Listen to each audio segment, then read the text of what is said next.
ইলিয়াস আর পিনাকি এই দুই কুলাঙ্গারের বাচ্চার স্বার্থে আঘাত লাগলে নারীদেরকেও বাজে মন্তব্য করে।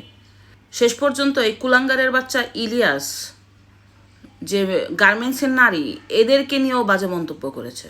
এগুলি একটু সুন্দরী তাদেরকে গার্মেন্টস মালিক ওই সুপারভাইজারটা যারা করে কোনটা খায়। এই হচ্ছে আমাদের দেশের উন্নতি।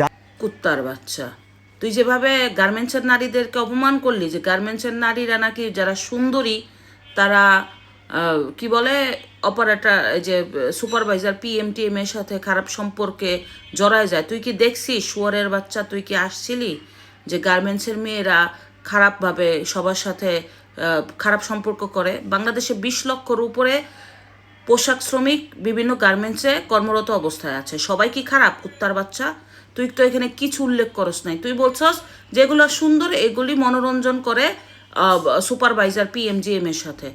আসলে তোর বংশের মধ্যে যে খারাপ আছে, তুই যে তোর জন্মের সমস্যা আছে, তোর কথার মধ্যে তুই পরিচয় করাই দাস। কুত্তার বাচ্চা, গার্মেন্টস হয়েছে আমাদের দেশের নারীদেরকে সব ন্যাংটা করে তারপরে রাস্তায় নামাইছেন।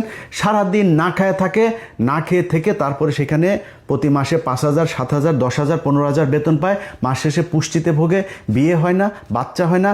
টিনের চালার ভিতরে এক এক ঘরের ভিতরে গাদাগাদি করে 8জন 10জন থাকে। সকালে ভোরে থালাবাটি নিয়ে তারপরে যায়, রাত 8টা 9টার সময় আসে। যেগুলি একটু সুন্দরী তাদেরকে গার্মেন্টস মালিক ওই সুপারভাইজারটা যারা করে কোনটা খায়। আরে তাও তো তারা পরিশ্রম করে খায়, পতিতাগিরি করে খায় না। কুত্তার বাচ্চা, এই গার্মেন্টসের শ্রমিকদের জন্য বাংলাদেশের অর্থনৈতিক চাকা সচল ছিল।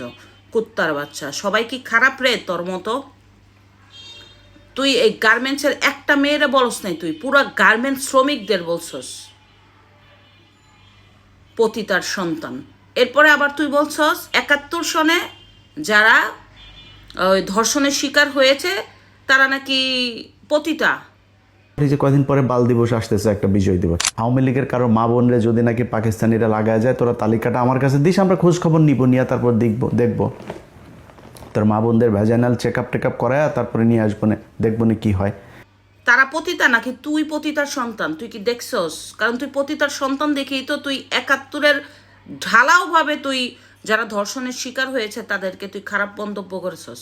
71-এর বাল যুদ্ধে আসলে কতজন নারীকে ধর্ষণ করা হয়েছে। সেই যে ছোটোবেলা থেকে দেখেছেন না, এই যে সিনেমার মধ্যে দেখানো হইতো নিজের সন্তানকে আপনার বাইরে বের করে দিয়ে মুক্তিযোদ্ধাকে ওনার সেটার ভিতরে ওর খেতার ভিতরে ঢুকায় দিয়ে তারপরে বাঁচিয়ে রেখেছে। ওই সিনেমা দেখেছেন না, কি যেন হাঙন নদীর গেনেট না কি যেন সিনেমার নাম। আবার বাংলাদেশের মডেলরা কি সুন্দর নাকি পাকিস্তানি মডেলরা সুন্দর আছে?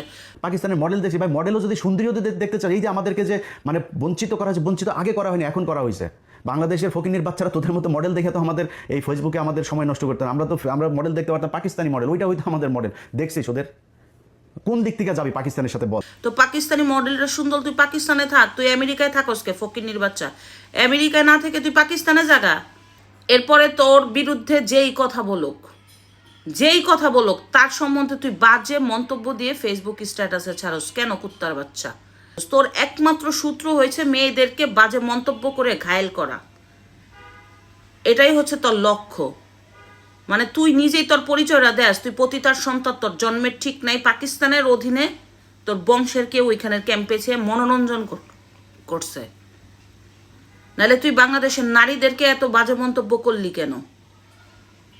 আর তোর স্বার্থে আঘাত লাগলে, মানে রাজনৈতিক কারণে যদি তোর স্বার্থে আঘাত লাগে, তখনই তুই তোর বংশের পরিচয়টা দিয়ে দে যে তুই পতিতার সন্তান ছিলি। কুকুরের বাচ্চা, তুই বাংলাদেশে এমন কেউ আছে যে বাজে মন্তব্য করস নাই?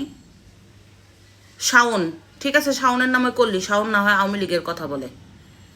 এরপর রুমিন ফারহানার নামে করলি, মানে বাজে মন্তব্য করলি। এরপরে তুই ওই যে তারেক নামের যে আছে তার বউ আর তার ছবি নোংরা ভাষায় ছাড়লি কেন রে? কুত্তার বাচ্চা, তুই একটা মেয়ের পুরো অবস্থান তুই তুলে ধরস। ফকিন্নির বাচ্চা, পুরো বাংলাদেশ থেকে এত টাকা খাইতেছস, মানুষকে ভয় দেখায় তোর ফান্ডে টাকা যায়। পাকিস্তানের এজেন্ডার, পাকিস্তানের কাছ থেকে টাকা খাস, তোর বাপ জামাতের কাছ থেকে টাকা খাস, মানুষ বুঝে না রে। শোন, মায়ের খাবি তুই। বাংলাদেশে থাকলে তুই এমনও মায়ের খেতি, তোর ভাগ্য ভালো যে তুই বাংলাদেশে নাই। বেশি দিন টিকে থাকতে পারবি না ফকিন্নির বাচ্চারা, পতিতার সন্তান, কুত্তার বাচ্চারা।